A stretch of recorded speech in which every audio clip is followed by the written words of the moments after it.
Saya akan membacakan materi dari kelompok 1 tentang analisis rasio.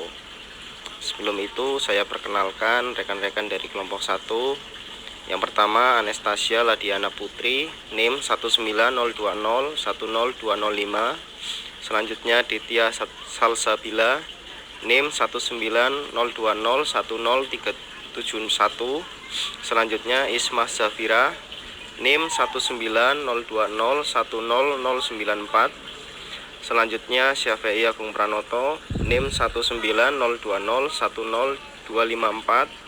Selanjutnya Irgan Syairul Mufis, NIM 16020100039. Analisis rasio. Rasio adalah hubungan matematis antara dua kuantitas. Agar memiliki arti, rasio dalam laporan keuangan harus mengacu pada hubungan yang penting secara ekonomi. Misal, karena ada hubungan yang penting antara laba dengan aset yang digunakan untuk menghasilkan laba, maka rasio laba terhadap aset menjadi penting untuk dianalisis. Rasio merupakan alat untuk memberi kita pemahaman awal terhadap kondisi yang terjadi. Rasio yang diinterpretasikan dengan baik akan membantu untuk mengidentifikasi area yang memerlukan investigasi lebih lanjut. Kegunaan analisis rasio bergantung pada ketepatan penerapan dan keakuratan interpretasi. Analisis rasio dapat dikelompokkan ke dalam 5 macam kategori. 1. Rasio likuiditas, liquidity ratio. 2. Rasio solvabilitas, solvency ratio. 3. Rasio aktivitas, activity ratio. 4. Rasio profitabilitas, profitability ratio atau rasio rentabilitas. Yang kelima, rasio pasar, market ratio. Rasio likuiditas adalah rasio yang mengukur kemampuan perusahaan memenuhi kewajiban jangka pendeknya. Ada dua macam rasio likuiditas, yaitu rasio lancar, current ratio, dan rasio quick ratio atau acid test ratio. Rasio lancar, aktiva lancar atau hutang lancar. Rasio quick, aktiva lancar atau hutang lancar, termasuk akun yang lebih tidak liquid lainnya di aktiva lancar. Rasio likuiditas, rasio lancar. Misal rasio lancar sama dengan 2 interpretasi. Setiap Rp1 hutang lancar dijamin oleh Rp2 aktiva lancar. Paduan analisis. Rasio lancar persen yang normal berkisar pada 1,5 sampai 2. Rasio lancar yang rendah menunjukkan resiko likuiditas yang tinggi. Rasio lancar yang tinggi menunjukkan adanya kelebihan aktiva lancar.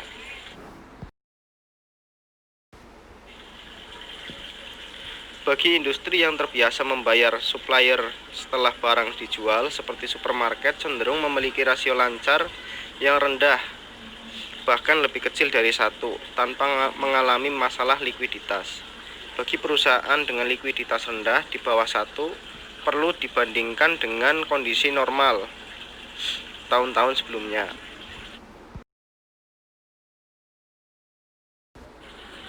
Rasio quick tidak memasukkan persediaan karena persediaan adalah aktiva lancar yang paling tidak liquid dan nilai relasinya menjadi tidak pasti.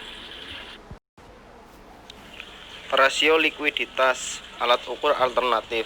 Alat ukur lain untuk melihat likuiditas adalah 1. No kredit internal, aktiva lancar min kewajiban lancar per biaya operasi harian. Biaya operasi harian sales laba sebelum pajak diper 365.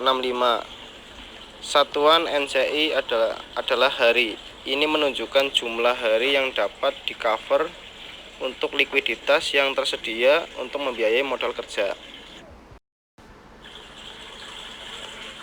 Adalah rasio untuk mengukur kemampuan perusahaan memenuhi kewajiban-kewajiban jangka panjangnya.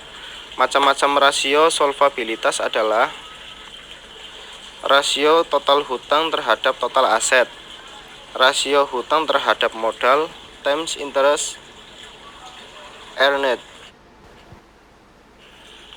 Rasio solvabilitas debt ratio, rasio total hutang terhadap total aset RHTA, total kewajiban atau total aktiva, digunakan untuk menghitung seberapa besar porsi dana disediakan oleh kreditur untuk investasi aset. Jika RHTA adalah 0,66, artinya setiap Rp 0,66 hutang dijamin oleh Rp1 aset.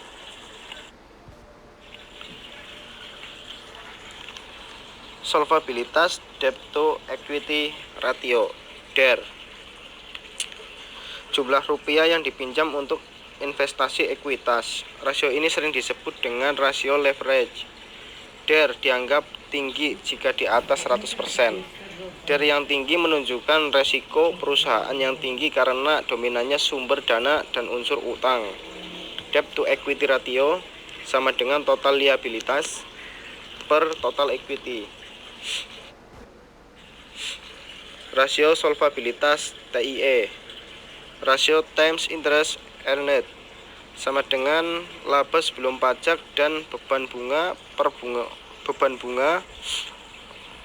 beban bunga laba sebelum pajak dan bunga sama dengan laba plus biaya pajak plus beban bunga. Digunakan untuk mengukur kemampuan perusahaan membayar beban tetap bunga dengan laba sebelum pajak. Rasio yang tinggi menunjukkan situasi yang aman. Rasio yang rendah memerlukan perhatian manajemen. Satuan TIE adalah kalimat times. TIE 2 kali dianggap sangat rendah, TIE 3 kali dianggap rendah. Rasio ini menurut Wild dan DKK bukan rasio yang efektif melihat hubungan laba dengan beban tetap. Terima kasih. Selanjutnya ada rasio solvabilitas atau leverage ratio. Total utang dibandingkan dengan total aktiva atau rasio utang. Jumlah kali perolehan bunga, lingkup biaya tetap, dan lingkup arus kas.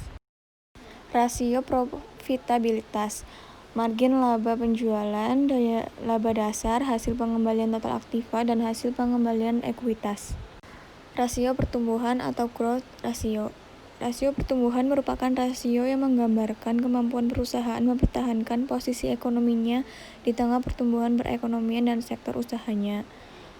Pertama ada pertumbuhan penjualan, kedua pertumbuhan laba bersih, ketiga pertumbuhan pendapatan per saham, dan terakhir pertumbuhan dividen per saham. Sekian presentasi dari kelompok kami. Terima kasih. Wassalamualaikum warahmatullahi wabarakatuh.